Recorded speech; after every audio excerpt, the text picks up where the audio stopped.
पूरा भारतवर्ष एक महायुद्ध के ज्वालामुखी के मुख पर बैठा हुआ है।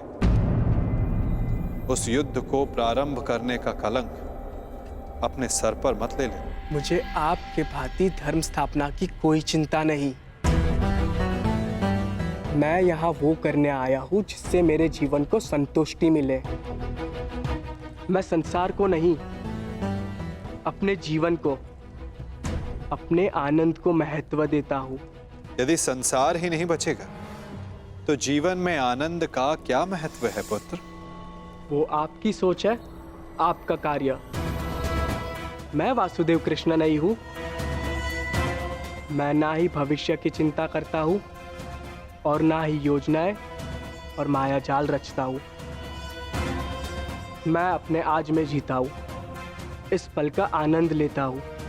मैं बड़ी उड़ान की योजनाएं नहीं बनाता, बस अपने पंख खोलकर उड़ जाता हूँ। फिर चाहे वायु सुगम हो या चक्रवात, मैं इस पल को जीता हूँ। फिर चाहे अगले पल में मृत्यु हो।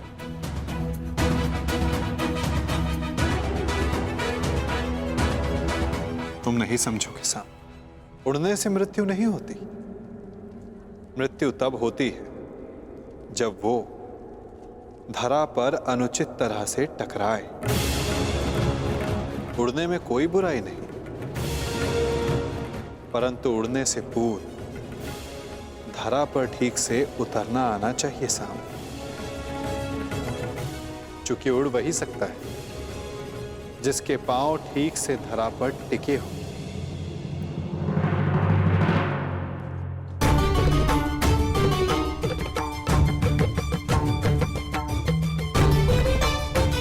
भद्र, इस शुभ अवसर पर इन अस्त्रों का क्या काम? सज्ज रह रहा हूं। विवाह उत्सव है, युद्ध नहीं। मनुष्य का भाग्य और योद्धा का युद्ध कब ललकार दे किसे ज्ञान, इसीलिए तैयार रहना श्रेयस्कर है।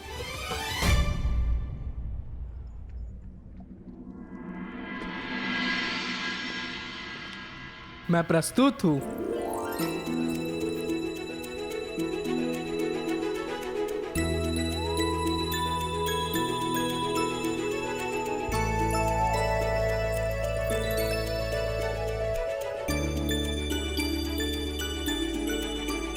अरे, ये अश्रु क्यों? मुझे लगा मुझसे मिलकर तुम्हारे मुख पर मुस्कान आएगी। मुस्कान आते आते रह गई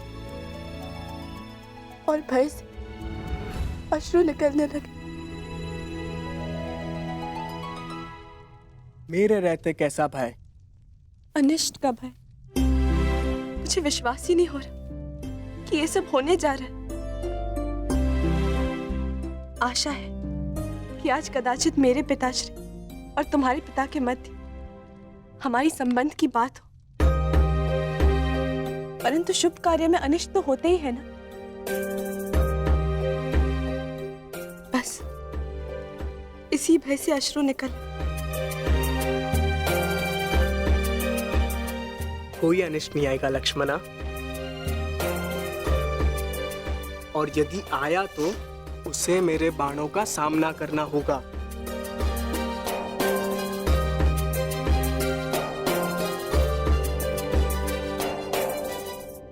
कदाचित उसकी आवश्यकता नहीं होगी। मामाश्री शकुनी हमारे ही पक्ष में है। मुझे गांधार राज की चिंता नहीं, समस्या तो तुम्हारे पिता और मेरे पिता के विचार भेद की है।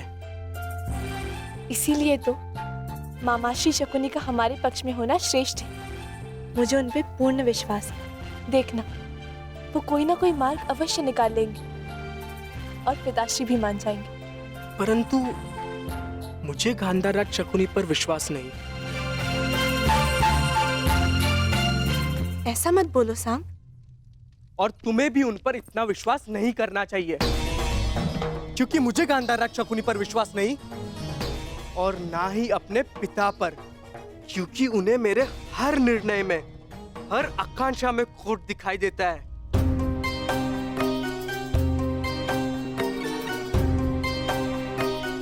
साम, तुम्हारे पिताश्री परम श्रद्धेय है। उनका सम्मान करो। अंततः उन्हीं की इच्छा पर हमारा संबंध निर्भर है। मेरा संबंध किससे होगा ये मेरी इच्छा पर निर्भर करता है लक्ष्मणा। चलो देखते हैं क्या छिपा है मेरे पिता के मन में।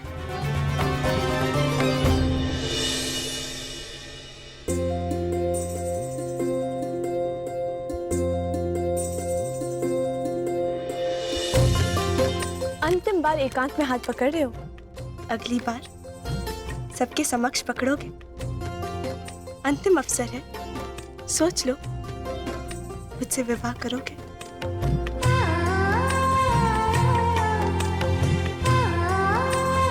अवश्य। मेरे अतिरिक्त तुम्हारा हाथ कोई नहीं पकड़ पाएगा लक्ष्मणा।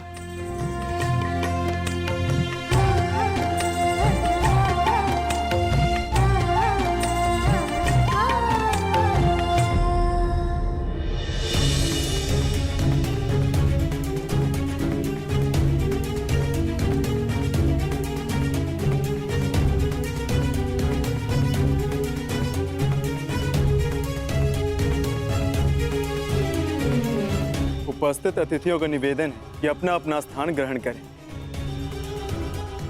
भोज का समय होने को है। क्षमा चाहता हूं आप सबसे, क्षमा।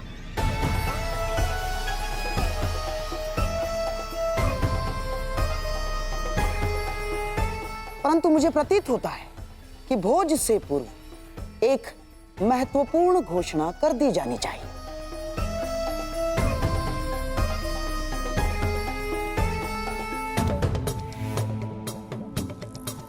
कैसी घोषणा गंधार नरेश?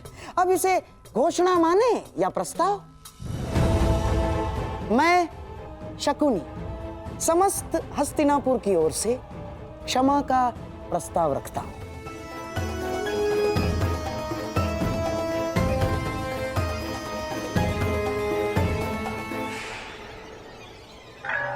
विराट राज, हमने इससे पहले भी आपका आतिथ्य भोगा है।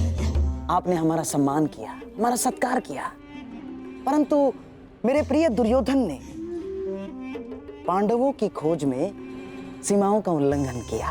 मैं जानता हूं आपका अपमान हुआ। उसके पश्चात हमने अकारण मत्स्य पर आक्रमण किया, कोई आवश्यकता नहीं थी। हम अपने लक्ष्य को लेकर इतने उतावले हो गए थे कि नीति, संबंध, सब कुछ भुला बैठे, सब कुछ।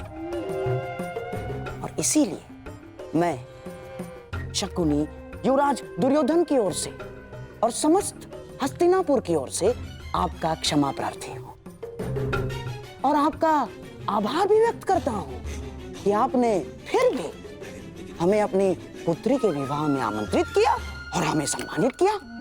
आभार।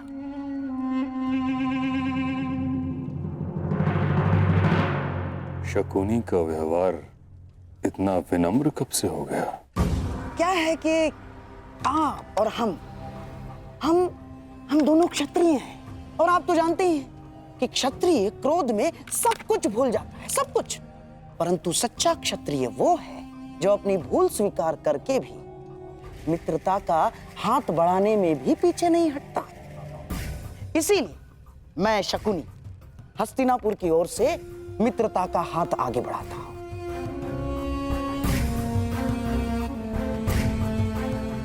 और इस मित्रता को बनाए रखने के लिए एक प्रस्ताव प्रस्तुत करता हूं।